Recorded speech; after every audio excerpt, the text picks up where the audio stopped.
Hayotni jinicha paradoksini aytaymi sizlarga. Yenga qilganman, yaqinda ketadi. Qiz gapirishing shart emas.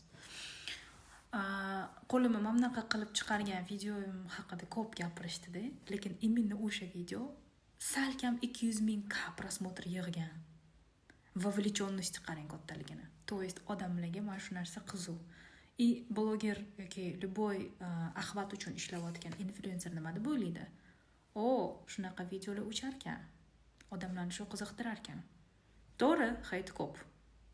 Lekin hate kam, чем положительный ответlarga qaraganda.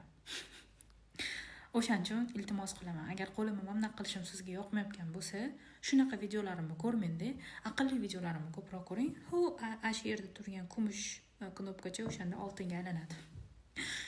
O'zingizlar qo'llab-quvvatlasizlar, kulgilaysiz.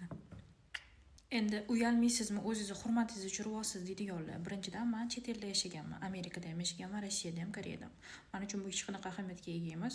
Biz ko'p qilamiz bu dvijeniyani. Xohlasangiz men videoni oxirigacha bu narsani ko'rsatib turishim mumkin, lekin qo'lim og'riyapti. Ikkinchidan, uyatli ish qilibman, nima blogerlarga o'xshab uyim yonib ketdi, pul beringlar debgan orqasidan kiyaka 5 oldimmi? Prosta-chi, mana shu narsani sizlar o'zingizga poзволять qila olmayapsizlar. Mana shu narsa sizni trigger qilyapti. Agar mana shu narsani o'zingiz trigger qilmaganda, siz yozmagan bo'lardingiz. Siz bilingki, ichingizda, qalbingizda qaysidir bitta marashcha qo'lini mana shunaqa qilgisi kelyapti-da, prosta qila olmayapti. Mana shu narsa siz asabingizga deyapti. Siz buni xayolingizga ham keltirmagandirsiz. Lekin men psixologiyani yarimchalik bo'lsa ham o'qigan odam sifatida aytaman. Bizani mana shunaqa narsalar trigger qiladi, boshqa narsa emas.